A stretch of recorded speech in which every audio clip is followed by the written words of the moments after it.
네, 그때 정말 와닿았어요. 어릴 때 저희는 많이 안 친했어요. 아버지는 야구, 저는 농구를 좋아했거든요. 닉 라이너는 감옥에 수감되어 있으며 1급 살인 혐의와 그의 부모인 전설적인 할리우드 감독 롭 라이너와 그의 아내 미셸의 사망에 대한 혐의로 기소되었습니다. 지방 검사에 따르면 증거가 닉을 가리키고 있다고 합니다. 어떤 증거요? 증거란 우리가 모든 형사 사건에서 충족해야 하는 합리적인 의심을 넘는 입증 기준을 법정에서 제시하게 될 것들입니다. 하지만 인터넷에서는 이 사건에 대한 다양한 이론이 돌고 일부는 닉 라이너가 부모를 정말로 죽였는지 의문을 제기합니다. 저는 이 끔찍하고 비극적인 사건에서 제기된 몇 가지 기이한 이론들을 살펴보고 앞으로 우리가 무엇을 기대할 수 있을지 이야기해 보겠습니다. 저는 안제넷 리비이고 크라임 픽스입니다.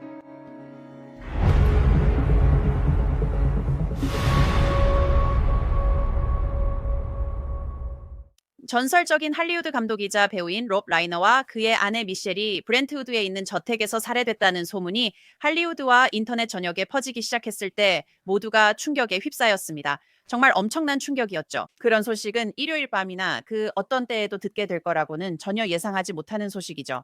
올 인 데어 패밀리에서 미트 헤드 역할을 맡았고 해리가 셀리를 만났을 때 프린세스 브라이드, 여퓨 굿맨, 미저리 등을 연출한 감독이 사망한 것입니다. 누가 로버 라이너와 그의 아내 미셸을 해치고 싶어 할까요?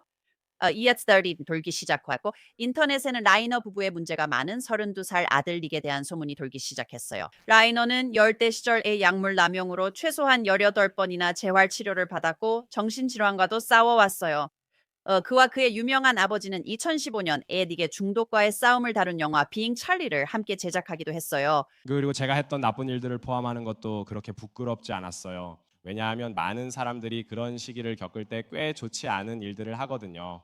우리가 다루고 있었던 사실은 그러니까 닉이 겪었던 일들과 제가 그것에 어떻게 공감했는지 그리고 그의 어머니가 어떻게 공감했는지에 관한 것이었어요. 그래서 우리는 어쩔 수 없이 그것은 제가 닉이 겪었던 일을 더 명확하게 보고 더 깊이 이해해야만 하게 만들었습니다. 그 후 롭과 미셸 라이너 살인 사건에 대한 다양한 이론과 의견이 온라인에 등장하기 시작했어요. 제가 이렇게 본 적이 있었던 좀 더 기이한 이론들에 대해 이야기해 볼 거고 좀 더 직설적인 이론들에 대해서도 이야기할 거예요.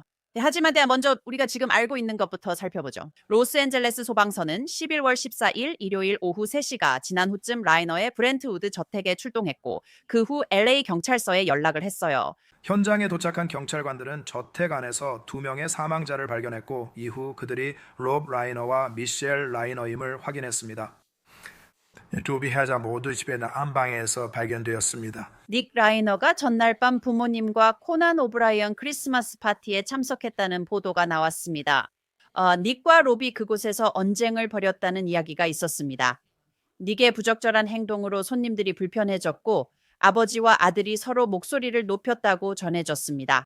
NBC 뉴스는 닉이 코미디언 빌 헤이터와 다른 손님 사이의 사적인 대화를 방해했다고 보도했습니다. 닉 라이너가 일요일 아침 가족집 근처 주유소를 지나는 모습이 영상에 포착됐습니다. 하는 닉이 새벽 4시에 산타모니카 피어사이드 호텔에 체크인했다고 전했습니다. 그날 아침 하우스키핑 직원이 침실 샤워기에서 피를 발견했다고 합니다. 그 호텔은 라이너스 가족집에서 약 4마일 떨어져 있습니다. 일요일 저녁에 체포되기 전에 닉 라이너는 편의점에 들어가 냉장고 쪽으로 가서 마실 것을 찾는 모습이 목격되었습니다. 그는 가끔 불안하게 주위를 둘러봤습니다. LA 경찰은 오후 9시 15분쯤 서던 캘리포니아 대학교 인근에서 그를 체포했습니다. 오늘 저는 우리 사무실이 닉 라이너를 기소한다고 발표하러 왔습니다. 닉 라이너는 부모인 배우 겸 감독 롭 라이너와 사진작가 겸 프로듀서 미셸 싱어 라이너를 살해한 혐의입니다. 이 혐의는 1급 살인 2건이며 다중살인이라는 특별한 상황이 적용됩니다. 그는 또한 위험하고 치명적인 무기, 즉 칼을 직접 사용했다는 특별 가중 혐의도 받고 있습니다. 이 혐의들은 가석방 없는 종신형 또는 사형까지 선고될 수 있습니다. 현재로서는 사형에 대한 결정이 내려지지 않았습니다. 이 특별 가중 사유 중 하나는 살인이 치명적인 무기나 칼로 저질러졌다는 것입니다. 무기가 어디에 있었는지, 어떻게 발견되었는지 또는 발견될 것인지에 대해서는 실제로 우리가 법정에서 제시할 증거가 될 것입니다. LA 지방검사 네이선 호크먼은 이 사건의 규모와 민감성을 잘 알고 있습니다. 이 사건은 가정폭력 살인의 약물 남용과 정신건강 문제가 얽혀 있어서 소문과 루머, 심지어 음모론까지 퍼지기 쉬운 상황입니다. 여러분은 언론에서 소문을 듣게 될 것이고 추측도 듣게 될 것이며 풍문도 듣게 될 것입니다. 제가 여러분 모두에게 부탁드리는 것은 신뢰할 수 있는 소식통에 의존해 달라는 것입니다. 만약 그것이 지방검사 사무실, LA 경찰국, 검시관 사무실 또는 법정 자체에서 나오지 않았다면 여러분이 듣고 있는 정보가 잘못된 정보일 가능성이 높습니다. 롭 라이너는 유명 감독이자 민주당에서 정치적으로 활발히 활동하며 트럼프 대통령을 공개적으로 비판했습니다. 그리고 닉 라이너가 체포되기 전에 일부 인터넷 포럼에서는 그 살인 사건에서 그런 가능성을 언급했으며 라이언 시드라는 남성의 계정이 일요일 밤에 다음과 같이 게시했습니다. 2021년 롭 라이너는 블라디미르 푸틴과 도널드 트럼프의 관계를 다룬 13부작 텔레비전 프로젝트를 개발 중이라고 밝혔습니다. 그는 이 콘셉트를 두 남자의 어린 시절부터 삶이 교차할 때까지 추적하는 것이라 설명했습니다. 그 만남이 민주주의에 미치는 더 넓은 영향을 탐구하는 데 초점을 맞추고 있습니다. 그는 또한 이 프로젝트에서 작가 워드 파리와 함께 작업하고 있다고 말했으며 이 프로젝트를 스파이와 자산이라고 부르고 있다고 했습니다. 마가가 에프스타인 라이너를 제거했나요? 정말 충격적인 제안이네요. 또 다른 웹사이트에서는 살인사건이 일어나기 전에 워싱턴 디스트릭트 오브 콜럼비아에서 라이너 가족의 집과 닉 라이너에 대한 인터넷 검색이 있었다고 제기했어요. 또 다른 게시판에서는 한 사용자가 닉의 여동생인 로미 라이너가 사실은 자신의 잔혹한 살인사건 연루를 숨기기 위해 오빠를 지목했다고 주장했어요. 로미 라이너가 이 사건에 연루되었다는 증거는 전혀 없어요. The Criminally Obsessed 팟캐스트에서 전 연방검사님아 로마니는 닉 라이너가 코난 오브라이언의 파티에서 약에 취해 살인 행각을 벌였다는 주장을 변호 전략으로 쓸 수 있다고 제안했어요. 다른 인터넷 사용자들은 닉 라이너가 학대 피해자였으며 메넨데즈 형제 전략으로 자신이 피해자라고 주장할 수도 있다고 제안했어요. 다시 말하자면 롭과 미셸 라이너가 아들에게 필요한 도움을 주고 그를 지지했다는 것 외에 다른 행동을 했다는 증거는 제시된 바 없어요. 분명히 하자면 닉 라이너는 법정에 한 번만 출석했고 우리는 직접 본 적도 없어요. 판사님 가능하다면 기소 절차를 연기해 주시길 요청하고 싶습니다. 이 단계에서 마무리하고 싶었는데 아직 너무 이릅니다. 저희는 지방 검사실 변호인과 협의했으며 법원의 허락이 있다면 1월 7일 이 청원 절차를 위해 다시 출석하기에 편리한 날짜입니다. 닉, 이번엔 내가 권리 포기서 받을게. 네 계획에 맞춰 신속한 절차 포기서도 준비할게. 라이너 씨 신속한 기소 절차를 받을 권리가 있다는 것 아시죠? 변호인께서 기소 절차를 2026년 1월 7일로 연기 요청하셨습니다. 2026년 1월 7일 오늘 신속한 기소 절차를 받을 권리를 포기하시겠습니까? 그리고 이 변호인도 권리 포기에 동의하셨나요? 네, 동의했습니다. 법원은 피고인이 신속한 기소 절차를 받을 권리를 충분히 이해하고 현명하게 포기했으며 그의 변호인도 그 권리 포기에 동의했음을 인정합니다. 닉 라이너는 현재 앨런 잭슨 변호사의 변호를 받고 있습니다. 앨런 잭슨은 카렌 리드의 무죄 판결을 이끌어낸 바로 그 변호사입니다. 그는 또한 하비 와인스타인과 케빈 스페이시도 변호한 적이 있습니다. 저는 간단하게 몇 마디만 하겠습니다. 무엇보다도 그리고 가장 중요한 것은 이것은 라이너 가족에게 닥친 엄청난 비극이라는 점입니다. 우리 모두는 라이너 가족 전체에게 깊은 위로의 마음을 전합니다. 이 사건과 관련된 매우 복잡하고 심각한 문제들이 있습니다. 이 문제들은 철저하면서도 매우 신중하게 다루고 조사하고 살펴보고 분석해야 합니다. 저희는 여러분께 그 과정을 시스템이 설계된 대로 진행될 수 있도록 허락해 주시길 요청합니다. 성급하게 판단하거나 결론을 내리지 말고 절제와 품위를 가지고 이 시스템과 과정이 마땅히 받아야 할 존중, 그리고 가족이 받아야 할 존중을 가지고 임해 주시길 바랍니다. 이에 따라 1월 7일에 기소 절차가 예정되어 있고 그게 다음 재판 날짜입니다. 지금 드릴 말씀은 여기까지입니다. 다른 시점에 더 말씀드릴 내용이 있을 수도 있지만 오늘은 절차적으로 우리가 어디에 있는지에 대해 말씀드리겠습니다. 오늘은 기소 절차의 연기였고 실질적으로 일어난 일은 없습니다. 1월 7일 같은 부서로 기소 절차 때문에 다시 올 예정입니다. 그때 뵙겠습니다. 롭과 미셸 라이너가 아들의 행동에 지쳐서 그가 집에서 나가길 원했다는 보도도 있었습니다. 한 가지 간단한 이론은 닉 라이너가 마약을 사용하다가 어떤 이유로 화가 나서 약물에 취한 분노나 정신병 상태에서 부모를 찔렀다는 것입니다. 법의학자는 라이너 부부가 여러 차례 예리한 힘에 의해 사망했다고 판정했습니다. 이 모든 최신 소식을 논의하기 위해 맷 머피를 모시고 싶습니다. 그는 캘리포니아 출신의 전직 검사로 연쇄 살인범들을 기소한 경험이 있습니다. 그는 많은 일을 해왔습니다. 맷 나와주셔서 감사합니다. 가장 최근 소식으로는 TMZ에서 닉 라이너가 조현병 진단을 받았다고 보도하고 있습니다. 그게 그렇게 놀라운 일은 아닌 것 같아요. 하지만 그의 약이 조정되었고 행동이 불안정해졌으며 약물 변경과 불법 약물 사용이 겹치면서 위험한 인물로 여겨졌다고 해요. 그리고 정신 이상으로 인한 무죄 주장 가능성이 제기되고 있는데 그에 대해 어떻게 생각하세요? 어떤 형태로든 정신 건강 관련 변호가 나올 거라고 생각합니다. 그건 거의 확실하다고 봅니다. 보도된 바에 따르면 아직 확인된 것은 아니지만 호텔 침대 시트에 피가 묻어 있었다고 합니다. 직전 언쟁이 있었고 침입 흔적은 없습니다. 범인이 열쇠를 갖고 있었다고도 들었습니다. 이건 범인 찾는 미스터리가 아니라고 생각합니다. 그렇기 때문에 변호 측에서 다음으로 가장 논리적이고 효과적인 전략은 not guilty by reason of insanity, 즉 심신미약으로 인한 무죄를 주장하는 것이 될 것입니다. 그리고 아시다시피 그런 사건들은 정말 어렵습니다. 저도 뉴포트 비치에서 아주 비슷한 사건을 맡은 적이 있습니다. 니콜슨 사건이었는데 그 사건은 아주 부유한 젊은 남성이 선천적인 정신질환, 즉 조현병을 앓고 있었고 거기에 약물 남용까지 더해져서 재활원을 들락날락했던 경우였습니다. 정말 비슷한 이야기였죠. 그는 부모님께 화가 나 뉴포트 비치의 아름다운 집에서 칼로 어머니와 아버지를 살해했습니다. 그 사건에서 그는 가정부를 기다렸다가 살해했습니다.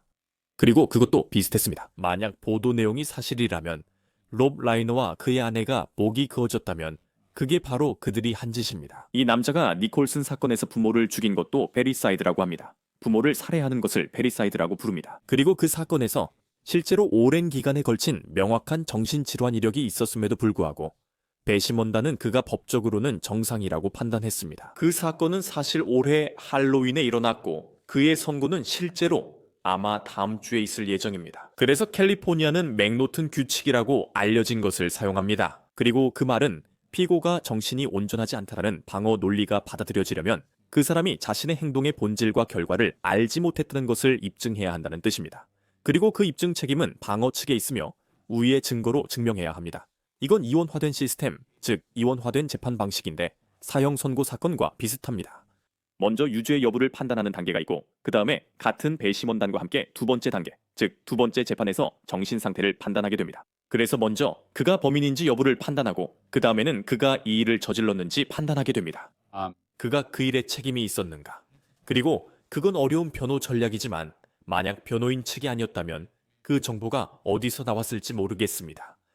네이선 호크먼은 매우 엄격합니다. 그 사람이 바로 로스앤젤레스 지방 검사입니다. 그래서 앞으로 어떻게 될지 흥미로울 것 같습니다.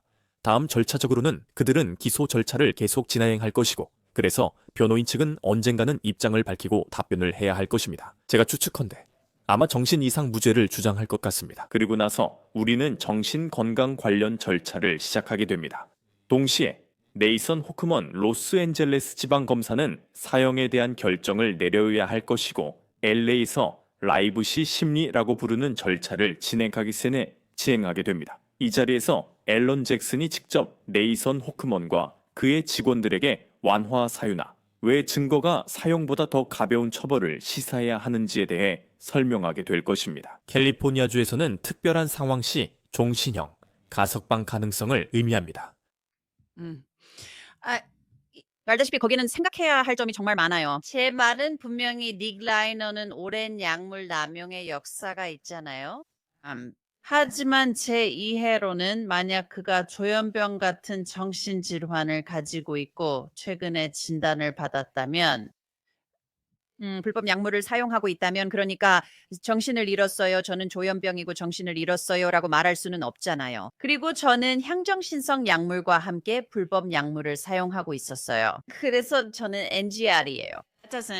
불법 약물 사용은 해당 안 되잖아요. 맞죠? 맞아요. 그게 그들이 하려는 일 같습니다. 문제는 효과가 있을지죠. 그리고 그게 정말로 $20,000짜리 질문이죠. 하지만 당신이 정말 핵심을 찔렀다고 생각해요. 그게 바로 변호인 측이 하려는 일이라고 생각합니다. 그들은 이게 그 사람 잘못이 아니라 선천적 정신질환 때문이라고 할 것 같아요. 그리고 이 진단을 보세요. 약물 때문에 더 나빠졌다고 할 겁니다. 그리고 그들은 전문가를 불러 그가 그 일을 저지를 때 제정신이 아니었다고 말하게 하고 기타 여러 가지도 이야기할 겁니다. 우리는 모두 그걸 본 적이 있습니다. 배심원이 이를 받아들일지가 관건이며 지켜보는 게 흥미로울 겁니다. 저는 LA 지방검찰청에 친구들이 있습니다. 네이선 호크먼, 혹시 모르시는 분들을 위해 LA 카운티 유권자들은 지난해 조지 게스콘 보좌를 위해 글을 내보냈습니다. 그 사람은 제 생각에 제가 자란 로스앤젤레스 역사상 공공안전 분야에서 일어난 최악의 인물이었습니다. 그리고 유권자들은 진지해져서 조지 게스콘이 남긴 혼란을 정리하기 위해 호크맨을 선출했습니다. 그래서 우리는 경험이 풍부하고 훌륭한 지방검사와 그가 배정한 뛰어난 팀을 갖추게 되었습니다. 그리고 그들 모두는 앨런 잭슨을 알고 있습니다. 앨런 잭슨은 물론 그는 LA 지방검사였으며 모두가 그를 압니다. 앨런 잭슨은 독특한 재능의 재판 변호사입니다. 저는 그를 여러 해 동안 알아왔고 그는 양측 모두 이 사건에서 할 일이 많습니다. 네, 저도 그렇게 생각해요. 그러니까 우리는 최근 앨런 잭슨이 카렌 리드를 성공적으로 변호하는 모습을 봤잖아요. 그리고 분명히 그 사건에서는 그들은 누명을 썼다는 점을 이용했어요. 그게 바로 그 사건에서 변호 전략으로 삼은 부분이었죠. 그녀가 누명을 썼고 그게 한 사람만의 소행이 아니었다고 했어요.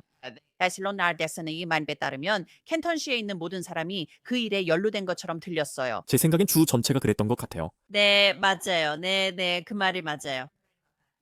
그래서 제 생각엔 알렌 잭슨을 고용해서 큰 문제에서 벗어나려고 많은 돈을 주는 거잖아요. 혹시 어떤 경우에도 그가 제 말은 쭉 인터넷을 찾아보면 분명히 닉 라이너에 대한 이야기들이 많잖아요. 약물 사용이라든지 이런저런 얘기들이요. 네, 그런데 또 어떤 사람들은 그가 메넨데즈 형제 변호 전략을 쓸 것 같다. 형제들을 탓할 것 같다. 이렇게 할 것 같다. 이런 얘기들도 하더라고요. 그러니까 앨런 잭슨이 그런 식으로 뭔가를 시도할 가능성이 있다고 보시나요? 음모론 변호 전략이요? 이 사건은 완전히 다릅니다. 그럴 필요는 없다고 생각해요. 이미 중독 문제나 약물 같은 걸로 충분히 다룰 수 있는 게 많으니까 그쪽으로 방향을 잡을 거라고 봅니다. 하지만 지금은 모든 가능성이 열려 있습니다. 그리고 이건 아주 초기 단계의 수사라는 걸 기억하세요. 많은 사람들이 알다시피 우리가 로앤오더 같은 드라마를 보면 참고로 그 드라마도 나쁘지 않지만 42분의 광고까지 해서 사건이 해결되는데 익숙하잖아요. 하지만 이번 사건은 그렇게 되지 않을 겁니다. 캘리포니아주에서 형사 절차 중 정신건강 관련 절차는 길고 복잡합니다. 제 생각에 재판까지 가려면 최소 2년은 걸릴 거라고 봅니다. 제가 예측을 해야 한다면 앨런 잭슨은 심신미약무죄 not guilty by reason of insanity 항변을 할 것 같습니다. 혹은 어느 시점에서 일반적인 무죄 항변을 심신미약으로 인한 무죄 항변으로 변경할 수도 있습니다. 저는 TMZ나 다른 매체를 통해서 어디선가 유출된 보고서들이 많이 나와서 이 사건에 대한 대중의 인식을 바꾸려는 시도가 있을 거라고 생각합니다. 저는 그가 네이선 호크맨에게 사형을 구형하지 말라고 매우 설득력 있게 주장할 거라고 생각합니다. 저는 네이선 호크맨이 그 모든 것을 매우 양심적으로 고려할 것이라고 예상합니다. 저는 그가 이 사건에서 사형을 구형하지 않을 거라고 생각합니다. 사건의 본질만 봐도 이게 가족 내의 일이고 여러 가지 다양한 문제들이 있기 때문입니다. 이들은 남이 아니라 가족이고 물론 무고하지만 길거리나 홈디포 주차장에서 낯선 두 사람을 죽이는 것과는 다릅니다. 그래서 가중 사유와 감경 사유 모든 요소들을 고려하면 저는 15년간 오렌지 카운티 위원회에서 근무하며 지방 검색에 권고했고 사형이 가능한 사건 중 4% 미만 만사형을 구형했습니다. 사형이 구형되는 경우는 드물며 특히 캘리포니아는 사형 집행 유예가 있습니다. 저는 그가 사형 집행을 볼 수 없을 거라 생각해 네이선 호크만이 사형을 구형하지 않을 것이라 예측합니다. 그들은 가석방 없는 종신형을 추구할 것이고 우리는 닉 라이너의 정신 건강에 관한 전문가들의 대결, 이른바 전문가들의 전쟁에 들어가게 될 겁니다. 이건 흥미로운 일이 될 겁니다. 양쪽 모두 훌륭한 변호사들이 있기 때문이죠. 저는 이 사건의 판사를 하는데 훌륭한 법관입니다. 이 재판도 매우 흥미로울 겁니다. 그리고 보세요. 요즘은 중독이 어떤 형태로든 모든 미국 가정에 영향을 미치고 있습니다. 특히 이런 아이를 누구나 한 번쯤 봤습니다. 저는 웨스트 로스앤젤레스에서 자랐습니다. 그곳에선 부유한 아이들의 마약 중독이 너무 흔해 클리셰가 될 정도였습니다. 그래서 배심원들이 이 모든 것에 대해 어떻게 생각할지 매우 흥미로울 것입니다. 다시 말씀드리지만 양측 모두 훌륭한 판사와 변호사들이 있다고 생각합니다. 이 사건은 지켜볼 가치가 있지만 시간이 걸릴 것입니다. 그런데 혹시 어떤 방법이 있다고 생각하세요? 물론 아직 너무 초기 단계이긴 하지만요. 저는 아직 앨런 잭슨이 수사에 의문을 제기하거나 비슷한 뭔가를 하기를 기다리고 있어요. 제 말은 확인되지 않은 이야기들로 사건이 명확해 보여도 일이 어떻게 될진 아무도 모른다는 걸 우리는 알고 있잖아요. 그러니까 봐요. OJ 사건에서 무슨 일이 있었는지 생각해 보세요. 브렌트우드에서 일어난 또 다른 유명한 이중살인 사건이었잖아요. 물론 그 사건에는 다른 요소들이 있었죠. 특히 인종적인 요소들이요. 저는 이 상황을 보며 이런 생각이 듭니다. 앨런 잭슨은 싸움꾼이고 그를 고용하는 건 싸움을 위해서죠. LA 지방검사 사무실에서의 그의 경력을 생각하면 라이너 가족이 그에게 이렇게 말해요. 제발 그를 감옥이 아니라 정신병원에 보내주세요. 그게 필요해요. 그리고 그가 어떻게든 이 사건을 그냥 합의하려고 하는 건가요? 이 사건은 절대 합의되지 않을 거예요. 합의될 수 없어요. 이 사건은 재판까지 갈 것이고 만약 그가 성공해서 심신미약으로 인한 무죄 평결, 즉 not guilty by reason of insanity 평결을 받는다면 애닉 라이너는 정신건강시설로 보내져서 지역사회에 대한 위험성 평가를 받게 될 것입니다. 그리고 그는 결국 나올 거예요. 1년이든 2년이든 10년이든 그는 다시 나오게 될 겁니다. 그리고 그런 사람이 얼마나 위험한지 아시죠? 그는 부모도 없으니 우리는 지켜보고 판단해야 할 것 같아요. 유니버시티 오브 캘리포니아, 산타바바라 모교에서 유명한 사건이 있었어요. 똑같은 일이었죠. 아주 어린 영화 업계에서 아주 부유한 사람의 아들이 차를 몰고 학생들이 많이 있던 거리로 돌진해서 여러 명을 죽였습니다. 그는 산타바바라 카운티에서 훌륭한 변호사 제걸리에게 변호를 받았어요. 제걸리는 제가 살인 사건에서 맞붙은 적이 있으며 배심원을 설득하는데 성공했죠. 그리고 그 남자는 풀려나서 몇 년 동안 정신건강시설에 있다가 나왔어요. 그리고 그게 바로 닉 라이너가 바라고 있는 일이겠죠. 우리는 지켜봐야 할 겁니다. 보세요. 캘리포니아에서 이런 사례들을 봤지만 결과는 엇갈렸어요. 예전에 뉴포트에서 맡았던 니콜슨 사건처럼 기준이 높죠. 하지만 그건 오렌지 카운티이고 운영도 달라요. 그건 아주 다른 지방검사 사무실이에요. 거기 검사들은 배심원 구성도 다르고 재판 철학도 다릅니다. 저는 네이선 호크먼이 아주 뛰어나다고 생각해요. 그래서 그의 팀이 어떻게 하는지 관심 있게 지켜볼 겁니다. 그들은 자신들이 하는 일을 잘 알고 있고 앨런 잭슨을 잘 아는 경력 검사들일 겁니다. 판사도 앨런 잭슨을 알 겁니다. 그는 유명하니까요. 그들은 기대할 것을 알고 우리는 진행 상황을 지켜볼 겁니다. 네, 모두 지켜볼 거예요. 정말 끔찍하고 슬픈 사건이에요. 맷, 함께나 해주셔서 감사합니다. 언제든지요.